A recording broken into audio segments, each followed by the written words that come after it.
ప్రియమైన దేవుని పిల్లలారా, ప్రభువైన యేసుక్రీస్తు వారి పేరట మీ అందరికీ వందనాలు.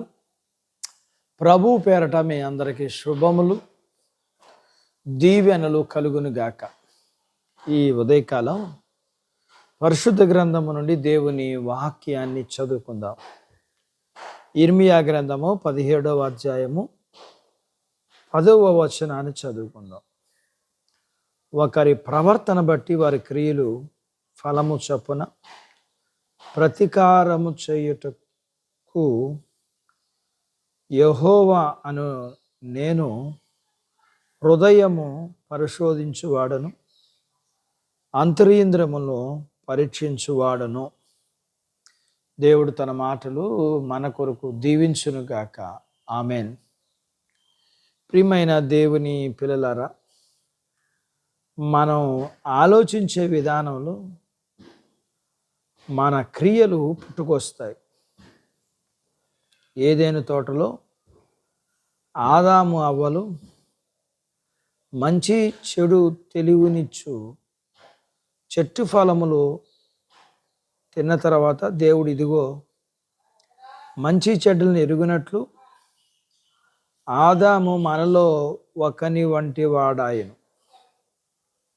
ఆదికాండం 3వ అధ్యాయము 22వ వచనంలో చెప్పారు. మనిషి దేవునిలాగా ఆలోచించే స్థాయి సంపాదించుకున్నాడు. పండు తినే వరకు దేవునికి తప్ప ఆదాము అవ్వలకు మంచి చెడ్డలు తెలుసుకోకూడదని దేవుడు కోరుకున్నాడు. ఎప్పుడైతే మనిషికి మంచి చెడ్డలు తెలుస్తాయో అప్పటి నుండి శిక్ష శృతి అమల్లోకి వస్తుంది. అందుకే పండు తాను తినవద్దని చెప్పాడు. మనిషి ఎప్పుడైతే దేవుడు తినద్దని చెప్పిన పండు తిని మంచి చెడ్డలు తెలుసుకున్నాడు, అప్పటి నుండి క్రియల ఫలము అనుభవించవలసిన పరిస్థితి ఏర్పడింది. నిశ్చయముగా చచ్చెదవు అని చెప్పిన ఫలితంగా మరణం ప్రవేశించింది. మంచి చేస్తే మంచి ఫలం, చెడు చేస్తే చెడ్డ ఫలం మనిషి అనుభవించక తప్పదు. నాకు తెలియక తప్పు చేశానని ఎవరైనా అంటే అది అబద్ధమవుతుంది. ఎందుకంటే తప్పు చేసేటప్పుడు మన మనస్సాక్షి మనల్ని గద్దిస్తుంది. తప్పు చేశాను కదా, మన హృదయంలో భయం ఉంటుంది. ఆదాము తనంతట తాను పండు కోసుకుని తినకపోయినప్పటికీ అవ్వ మాట విని పండు తిన్నప్పుడు అతడు దేవునికి భయపడి దాక్కోవలసి వచ్చింది. మనం మంచి పనులు చేస్తున్నామో చెడ్డ పనులు చేస్తున్నామో మనకు ఖచ్చితంగా తెలుస్తుంది. కాకపోతే మనం చేసే చెడ్డ పనులకు శిక్ష వెంటనే రాకపోవడం వల్ల హృదయపూర్వకంగా పాపం చేస్తాం. మనం చేసే చెడ్డ పనులకు వెంటనే శిక్ష రాకపోవడం వల్ల మనం చేసే పని చెడ్డ పని కాదులే అనుకుంటాం. కానీ శిక్షించడానికి ముందు మనం మారడానికి ఇచ్చే సమయాన్ని కూడా చెడ్డ పనులు చేయటానికి ఉపయోగించుకోవడం వల్ల శిక్ష హఠాత్తుగా వస్తుంది. మనం చేసే క్రియల ఫలితంగా ఇక్కడ భూమి మీద అనుభవించడం కాకుండా మనం పరలోకానికి పోవాలా నరకానికి పోవాలా అనేది నిర్ణయించబడుతుంది. చెడ్డ పనులు చేయకుండా నియంత్రించుకోవాలి. మనం మంచి క్రియలు చేస్తే పరలోకానికి వెళ్తాం.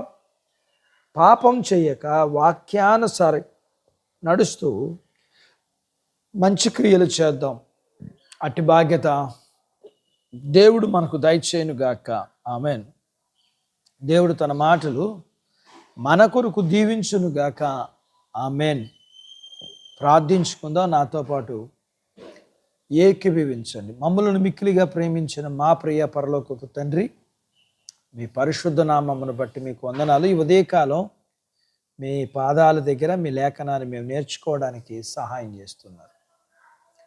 మేము నేర్చుకున్న లేఖనపు సత్య ప్రకారము మేము చేసిన క్రియలను బట్టి మాకు నిత్య జీవం నిత్య నరకం అనే ఫలము ఉంటుందని మేము మంచి క్రియలు చేస్తూ నిత్యత్వాన్ని పొందుకున్నట్లుగా పాపం చేయకుండా వాక్యానుసారంగా నడుస్తూ మంచి క్రియలు చేసేవారిగా బలవంతులుగా మేము ఉండగలగటానికి మీరు మాకు సహాయం చేయండి.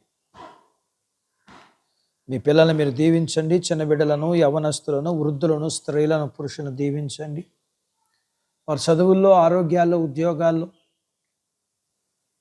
ప్రయత్నాల్లో సహాయం చేయండి. చేస్తున్న ఉద్యోగాల్లో ప్రమోషన్స్ ఇవ్వండి. ప్రియుడా మీకు వందనాలు. అలాగనే వివాహాలు కాని వారికి అవ్వటానికి, వివాహాలు అయ్యి గర్భఫలంలో లేకున్న వారికి మీరు ఇవ్వండి. గర్భఫలం కలిగిన వారికి సుఖమైన ప్రసూతి ఇవ్వండి. ప్రసూతి అయిన తల్లి పిల్లలకు ఆరోగ్యాలు ఇవ్వండి. మీ పిల్లల అవసరాలు, సమస్యలు, బలహీనతలు, రుణాలు మీరు తీర్చండి. మీ పిల్లల్ని మీరు దీవించండి, ఆశీర్వదించమని యేసు ప్రభు వారి పేరట స్తుతించి ప్రార్థించి అడిగినవన్నీ పొందుకొని ఉన్నాము తండ్రి. ఆమెన్. దేవుడు మిమ్మల్ని దీవించునుగాక. ఆమెన్.